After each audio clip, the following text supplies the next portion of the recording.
A lo de 1877 con una magnitud del orden de 8,5. O sea, deberíamos estar esperando algo parecido al Maule, al menos. Señor Campuzano, lo tenemos aquí, oceanógrafo de la Universidad Andrés Bello. Don Alfonso, en este caso, ¿usted concuerda con Ese Pardo? Exactamente. Podríamos esperar uno más grande. Es una de las zonas donde se ha detectado previamente. ¿Qué es lo que sucede? Cuando hablamos de en el año 1868, se provocó el sismo de Arica. En el año 1877, 11 años después, se provocó el sismo de Mejillones. En este caso, cuando sucedió esto, en estos dos sismos, actuaron separadamente. En consecuencia, la zona de fractura, lo que se fracturó en cada uno de esos sismos, puede establecerse en el orden de unos 200 a 300 kilómetros cada uno. O sea, no fue la misma falla la que causó. No fue la misma, o sea, no fue la misma falla, digamos, simplemente esto funcionó separadamente. Tal como se está dando las cosas hoy día, con la información existente de todos los instrumentos que se han colocado en la zona para ver el avance del proceso, que se va acumulando energía desde esos años hasta ahora. Para que la gente vaya entendiendo en la casa, cuando habla del avance del proceso, ¿significa el desplace de No, el avance del proceso significa que simplemente nos vamos acercando cada vez más a la fecha que algún día tendrá que suceder. Ahora bien, lo importante en este caso es que la cantidad de energía que en ese caso se repartió en dos grandes trozos, en el evento que se espera, probablemente se va a generar en un solo trozo. Por lo tanto, la cantidad de energía va a ser mayor. O sea, la magnitud del terremoto. La magnitud del terremoto, consecuentemente, también va a ser mayor. O sea, se va a librar o fuera de Pisagua o de Mejillones, en alguna parte. La verdad es que uno puede esperar razonablemente que desde Arequipa, en Perú, hasta Taltal, por el sur, que eso tenemos una distancia del orden de los 1000 kilómetros, hasta eso podría ser, podría ser el tamaño máximo de la falla, que corresponde aproximadamente a lo que ocurrió en el año 1960. Esto también puede ser menor.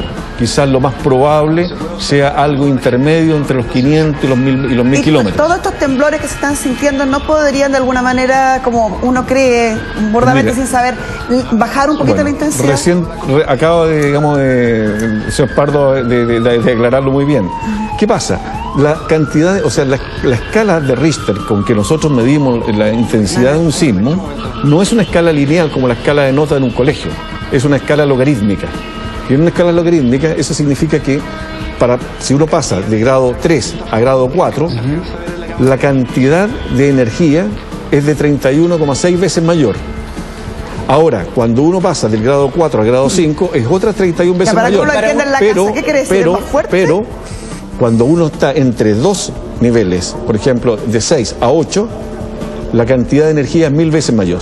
En consecuencia, cuando nosotros tenemos un sismo grado 5, en realidad o 6 o 7, es absolutamente irrelevante en cuanto a la disminución de energía de un sismo que sea superior a 8, 8,5. O sea, no sirve de nada que esté temblando ahora. No sirve de nada. Varias veces grado 6 no va a pasar nada. Es más, podríamos tener sismo grado 4 de forma permanente en el país para poder llegar a niveles de energía parecido. Una cosa que me asustó mucho. Usted dijo, esa vez que en el año 1877 había sido 2 puntos de quiebre. Correcto. Y por lo tanto ahora sí podría ser uno solo y sería de mayor magnitud el terremoto. El del año 77 fue grado 9, tengo entendido. ¿Puede haber un terremoto más fuerte? La verdad es que hay que tener cuidado con una cosa. Digamos, las evaluaciones de la sismicidad real corresponden a apreciaciones y las narraciones de la gente. No son mediciones instrumentales. Recuerde que los primeros instrumentos que midieron sismos fueron por allí por el año 1900. Pero cuando uno no puede estar en pie, no puede seguir en pie, es terremoto. Eso es, o sea, si no puede seguir en pie, es terremoto y simplemente salga corriendo lo más rápido posible. La gente que estaba ayer, por ejemplo, que veíamos y sonaba la alarma, y a usted también le va a pasar algo similar a lo que siente usted en la casa. Suena la alarma y da mucho más pánico. Yo tengo entendido que hubo cerca de 5 o 6 personas que llegaron hasta centros hospitalarios por los nervios. Pero ayer la gente subía a zona alta netamente por la alarma, porque no hubo nadie que no pudiera sostenerse en pie ayer. No, es que bueno, ahí hay dos cosas. Primero, hay una evacuación que generó ONEMI, y esa evacuación la gente tiene que evidentemente sigue eso. Sí. Ahora, es cierto que el sonido de sirena es un sonido muy ominoso, es un sonido que recuerda catástrofe, desastre, películas de guerra, etcétera. Sí. Ahora, pero por una parte, eso por una parte tiene una parte negativa, pero tiene otra parte positiva que, digamos, le indica a las personas que hay que evacuar. En consecuencia, hay que ser capaz de jugar entre todos. Bueno, señor Pardo, tenemos también al señor Pardo en contacto en este minuto. Señor Pardo, lo que pretende la alarma que estamos escuchando ahí es eso, que la gente se vaya hacia lugares más en alto, ¿no? Porque la Carmen Gloria relataba que le da un entendido que sí. Claro, Justamente la alarma es para indicarle a la población qué procedimiento es el que debe seguir de acuerdo a los protocolos que ya ONEMI ha establecido en la zona. Una pregunta, ayer escuché que la alerta de tsunami se emite o no de acuerdo a cuál es la percepción de la gente más cercana al epicentro. ¿Es así? ¿Son la gente que vive en el epicentro? No, se emite de acuerdo al tamaño del terremoto, es decir, la magnitud de la escala de Richter y a su localización. Por eso que nuestros datos son enviados al CHOA y ONEMI inmediatamente ocurre un evento y ellos son los que, de acuerdo a sus protocolos, toman las medidas del caso. Señor Pardo, y hacen se acaba de desarrollar la réplica del 57. ¿Podríamos ir a mirar el monitor ahí donde usted puede que nos explique desde... ¿Nos puede venir a explicar acá, don Mario? ¿Cuál es más o menos aquí en las pantallas que tiene acá? Si ven, o el lado de aquí. Este monitor. El lado de acá abajo. Esta es una réplica registrada. Y si ven, hay una serie de réplicas pequeñas que no son sensibles por la población. Y yo diría que este tampoco fue sensible por la población. Ya. Lo pueden ver aquí, ya está terminando el registro. Estos son media hora. Se hace media hora que ocurrió este. Y esto, lo que estamos observando en este instante, está ubicado acá. O sea, al final del registro de diferentes estaciones sismológicas. ¿Y no podría cada una de alguno estas líneas representa una estación sismológica en algún lugar de Chile y que están siendo vistas desde esta oficina, que llegan a través de comunicaciones por estación. Eso es más celeste y ya son perceptibles, ¿no? De estos que sea perceptible, don Mario? Ese. Son exactamente igual, pero con amplitud mucho más grande. Aquí tienen otro sismo que está ocurriendo en este momento en el norte. Ahora. Y este es mucho más chico que este, ya lo pueden ver. Eso se está desarrollando en este segundo. Mucho más chiquito, otro más chiquito. Y es como está temblando normalmente y no tiene ninguna anomalía. Es el minuto a minuto. Es el minuto a minuto ahí 4.6 al parecer, preliminarmente. 4.6, bueno, nuestros analistas son los que lo están determinando, así, y ellos son los que van a poner en la página web. Señor Pardo, dentro de el 4.6, algunos minutos la información final. Señor Pardo, ¿sí? Sí, el 4.6 que usted está diciendo hoy, alguien lo debería percibir de todas maneras, ¿no? Porque generalmente hablamos de repente de noche un 5, 4.6. Un 4.6 ya es perceptible dependiendo de la distancia de las zonas pobladas. Y yo le había preguntado hace un ratito, me quedó en deuda con la respuesta, si usted consideraba que se había tomado todos los protocolos que debían tomarse ayer por parte de la ONEMI con esta alerta preventiva, con haber dicho que había una posibilidad de tsunami menor, porque en algún minuto también se cuestionó usar la palabra tsunami, dijo que también se estaba causando como cierto temor en la población ante una palabra que suena muy fuerte para la experiencia que tenemos nosotros. A ver, yo creo que ya en Chile ya tenemos algo de madurez frente a los variables terremotos y tsunami. O sea, hablemos de tsunami como corresponde siempre. Este es un tsunami con una amplitud de ola del orden de 20-30 centímetros, que no genera ningún daño y la gente debería estar consciente de eso. Pero estuvo ajustado el tamaño de la ola va a ser función del tamaño del terremoto. Y ayer estuvo ajustada la alerta preventiva, ¿o no? La alerta preventiva, esos son protocolos de ONEMI con CHOA. Nosotros como organismo técnico informamos al CHOA y ONEMI en tiempo prácticamente real de la localización y la magnitud del terremoto, y son ellos los que toman la decisión de emitir o no la alerta o el color del... ¿Usted está de acuerdo con la evacuación preventiva? Señor Pardo. No es que esté de acuerdo o no de acuerdo, hay protocolos que cumplir. Perfecto, fueron más de 100.000 personas las que fueron evacuadas ayer. El tema que se hablaba ayer en la tarde también hablaba de la luna llena, que tendría que ver con las mareas. Eso son fenómenos independientes, ¿no? Son fenómenos totalmente independientes. Aquí vamos a volver Sí, dice que son fenómenos independientes. Son fenómenos independientes. ¿Nos está escuchando todavía, señor Pardo? Todo eso. Sí, señor Campuzano. Sí. Sí, yo le quiero hacer una pregunta. Ayer se hablaba que si bien los tsunamis menores, estos que no afectan o no tienen tanta visualidad en la costa, que no causan tantos daños, sí pueden causar daño a las embarcaciones o dentro de las personas que están en el mar, alta mar. ¿Es así? En realidad depende de qué tamaño estamos hablando. Por ejemplo, ayer decían que las embarcaciones, el ancla, tenían que ajustarse bien. Ahora, por ejemplo, ayer lo que hubo fue 32 centímetros, creo, lo máximo. Sí. Con 32 centímetros estamos hablando de esto. La verdad es que cualquier ola pequeña del mar es mayor que eso. O sea, estamos hablando de una situación que no tiene una connotación en la realidad. Ya. No es algo que dañe. Igual, por eso hablaban de menor. Ahora, la verdad es que es una. Sí, efectivamente, desde el punto de vista estrictamente teórico, es un tsunami. Perfecto. Pero creo, y discrepo con el señor Pardo, en que creo que lamentablemente tenemos que hacer entender a las personas que no son especialistas que no podemos sacarlo de la imagen que ya tiene de tsunami. Que no va a llegar Tsunami ahora es lo gigante. desastroso. Exacto. Tsunami es lo peligroso. Ahora, esto otro. Hablemos ¿Se debió de haber usado eso. un término distinto?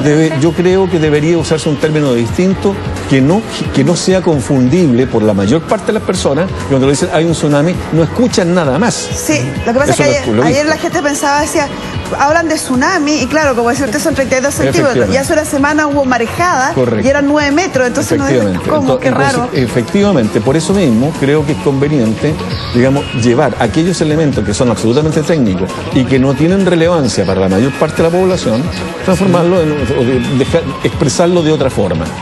Esto es una variación menor que tiene una cierta similitud con los tsunamis o lo que se quiera, Campuzano, pero que no genera alarma. ¿Se alejará la innecesaria. gente de la costa si es que habla de una marejada o qué sé yo? ¿No será mejor, o quizá lo que busca es decir tsunami para que la gente de verdad se aleje de las costas? Hay un problema, digamos, Por favor. el cuento de Pedrito y el Lobo.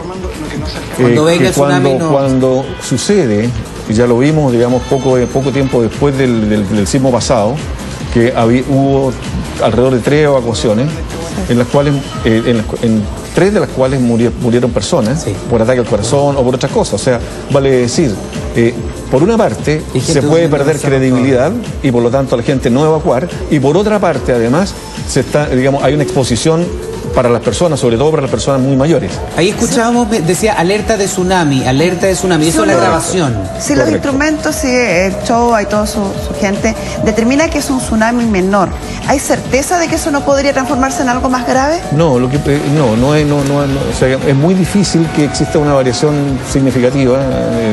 ¿Por qué razón? Esto se está midiendo lo que está sucediendo. O sea, esto no es fruto de apreciaciones, esto es fruto de datos duros, números.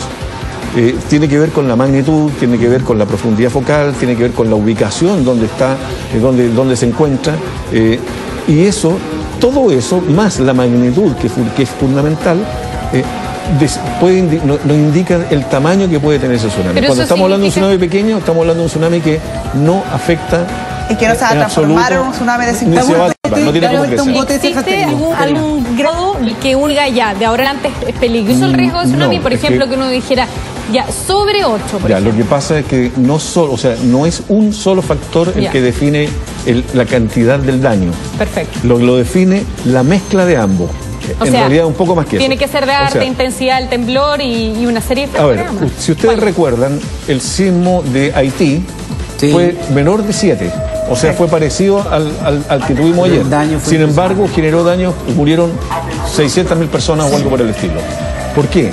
Porque la profundidad focal era extraordinariamente baja, era del orden de 1 kilómetro. Fue ahí mismo.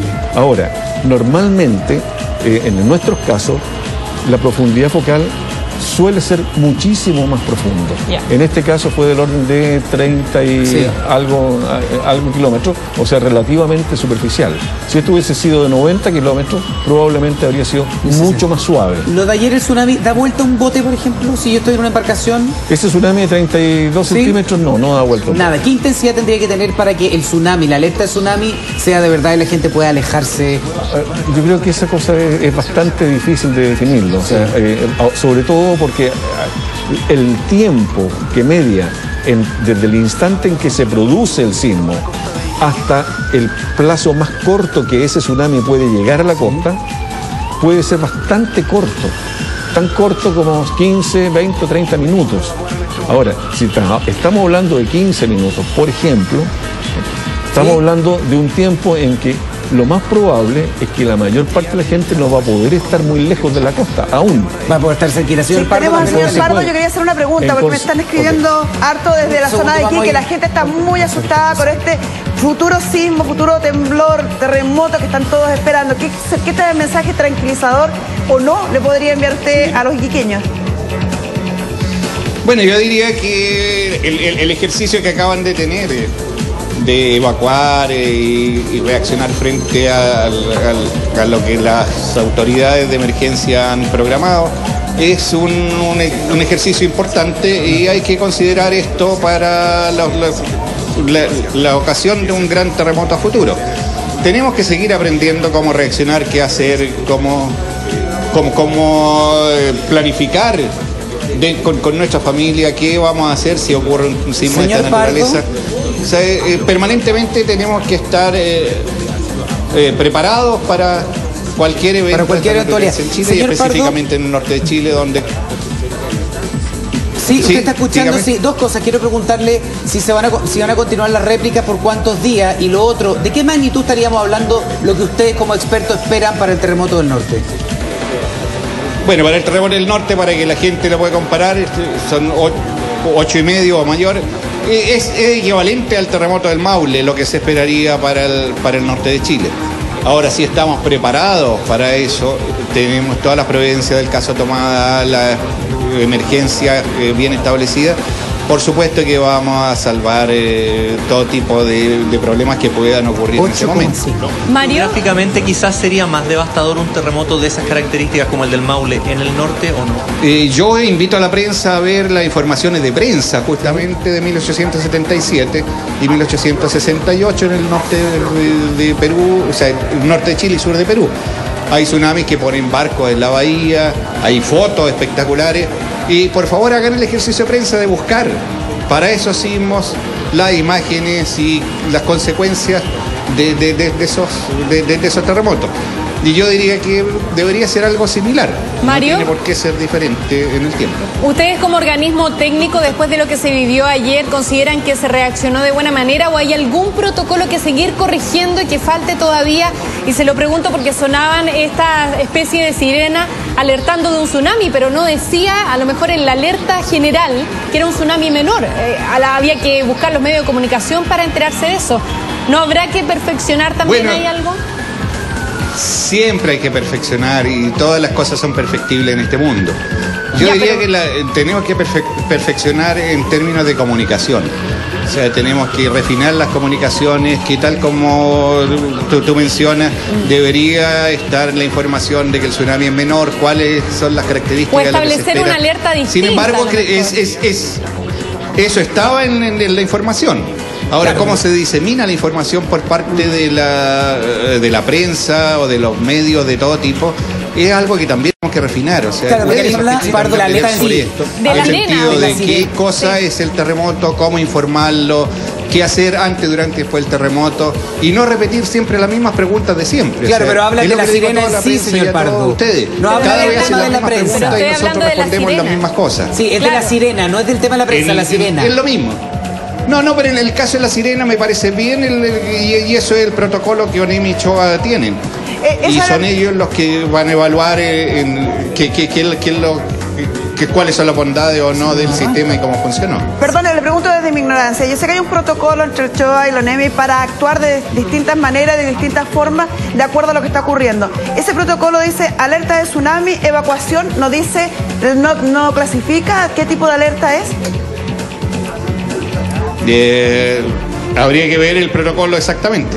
Nosotros tenemos un protocolo también, Centro Sismológico, ONEMI y CHOA, y es bastante explícito en ese sentido. Claro, yo se lo preguntaba además por el tema de la sirena, a lo mejor establecer alguna señal que genere alerta, información, pero a lo mejor no que establezca que no es un tsunami de mayor envergadura. A lo mejor ahí hay que hilar fino de ahora en adelante, ¿o no? ¿Cree usted? Yo creo que siempre hay que hilar un poco más fino de lo anterior, o sea, siempre tenemos que avanzar en base a las experiencias pasadas. Como mencionaba, siempre son perfectibles cualquier sistema, todos. Y en ese sentido es ver la experiencia y tratar de solucionar a futuro las cosas que creemos que deberían ser mejores. Señor Pardo. Ahora, especificar diferentes tonos de alarma yo creo que es confundir más a la población. Claro. O sea, debe haber una sola alarma y se acabó. Respecto a la historia y los estudios que ustedes tienen, ¿a dónde se centrarían los daños en un supuesto terremoto de 8,5 en la ciudad de Iquique o en Arica? Bueno, en toda la ciudad de Iquique y de Arica. Sí, pero estamos hablando sobre todo en las zonas alejadas de roca, en las zonas de sedimentos más sueltos o menos consolidados, como son los sectores de playas o alejados a las rocas propiamente tal. Más lo alejado de las rocas. Tsunami depende mucho cómo entre la ola en el borde completo. No, ojalá se construya en roca, y además bíblico, construyen roca y no se le va a caer la estructura.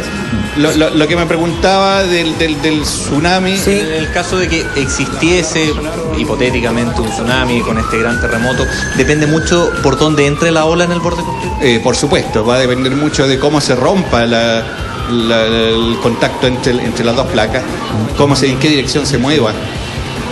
Y por eso que es importante el dato técnico que nosotros le damos al CHOA y CHOA principalmente, en este caso y a ONEMI. Pero en las zonas bajas, menos de 30 metros de altura, van a ser afectadas sin ninguna duda. Sí, en el caso del 8,5, el tema es generar, el daño sería más por el tsunami o por el movimiento de tierra. La verdad es que sería la mezcla de ambos. Hay que considerar que un sismo y tsunami conforman una sola estructura al final. El daño es la suma de ambos y no es posible delimitarlo finalmente. Ahora, ¿necesariamente va a haber tsunami? ¿Podría haber terremotos sin tsunami ahí en ese lugar? O sea, digamos, con 99,9% de probabilidades, ese sismo grande va a ser con tsunami. Ahora, a modo de ejemplo, ¿cómo fueron los sismos de Arica? En el sismo de Arica había un buque, el norteamericano, el Watery. Ese buque era un buque de madera con calderas de hierro. Las calderas de hierro quedaron casi alrededor de 600 metros tierra adentro. ¿A eso se refiere el señor Pardo cuando dice busquen el archivo de prensa lo que pasó? O sea, digamos, eso es muchísimo. Bueno, esa zona es una zona bastante baja. No, es una zona baja. Ahora, la zona de seguridad está dada por la altura. Esto no llegaba a esa altura.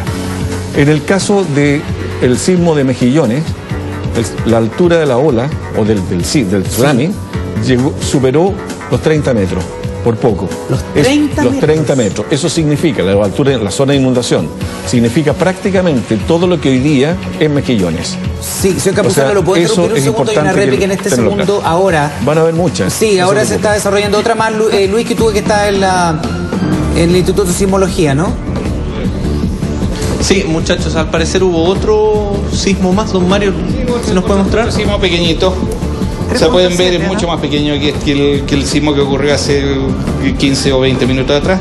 Sin embargo, entre ese y el actual hay muchísima actividad sísmica. Sismología Universidad de Chile informa que es 3.7 a las 8:36. 3.7 a las 8:36. Tiempo esperado para cualquier aplicación. 3.6, bueno, esa es la información del minuto. Déjame, vamos a seguir con este tema, con esta réplica normal durante todo el día, señor Pardo, más o menos. Yo diría que durante algunos días. Durante algunos días. Debería ir decreciendo en el tiempo hasta volver a la actividad sísmica normal.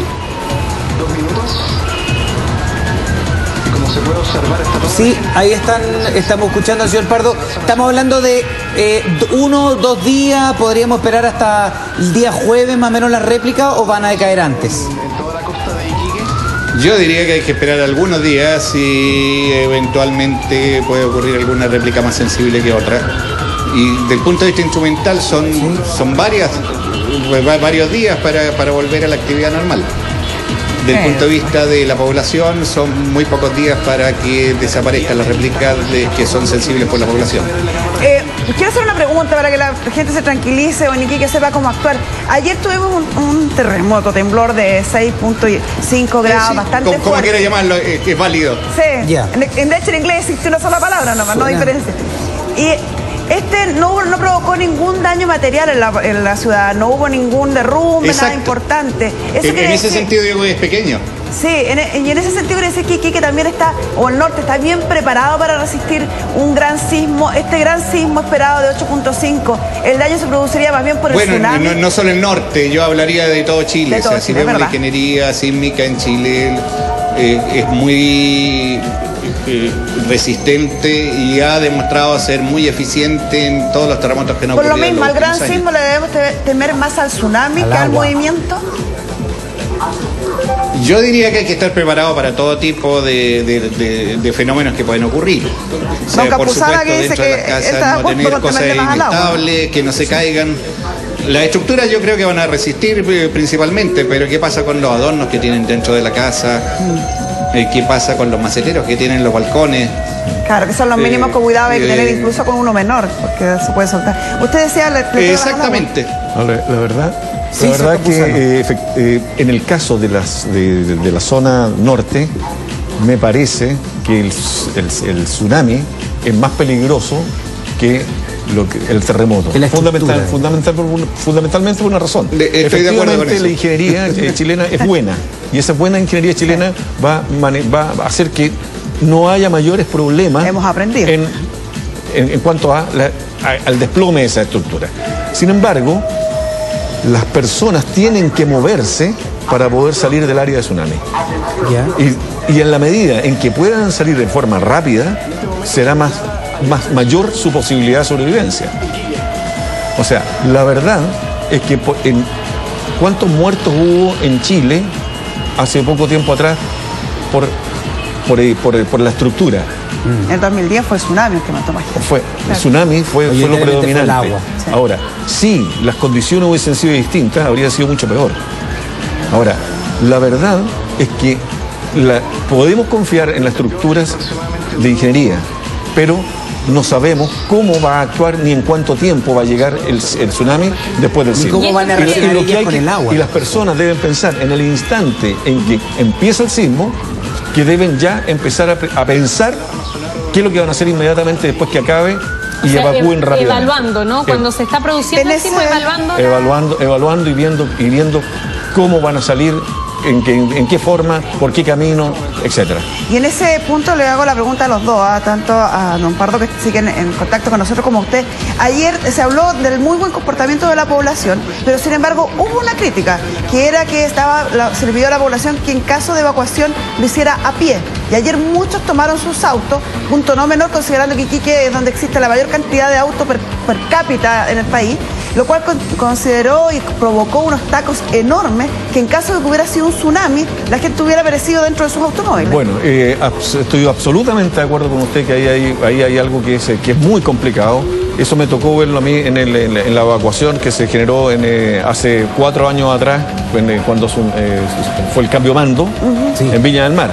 Sí, la verdad, yo fui a mirar eso y llegué a la conclusión de que habían, no sé, por lo menos 25.000 personas muertas si hubiese sido un tsunami de verdad. Claro. Ahora, ¿por qué? Porque estaban todos trabados los autos, porque había gente que hizo locura, que se pasó por arriba de plazas. Hay día contra el tránsito, exactamente. Bueno, la verdad, no sé hasta qué punto es posible regular eso. Ahora, cuando se trata de gente en pánico, la gente hace lo que se le ocurre, que es lo que lo puede ser, y pasa por donde sea. O sea, creo que es un problema que deberíamos ser capaces de controlar, pero no sé cómo se podrá controlar.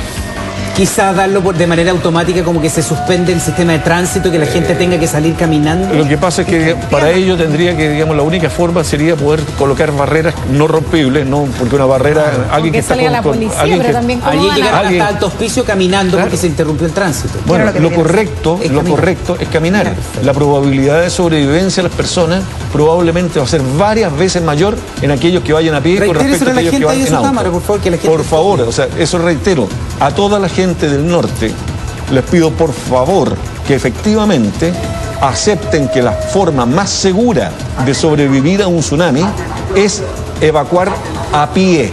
Perfecto. Aquellas personas que evacúan en un auto tienen una mucho mayor probabilidad de morir.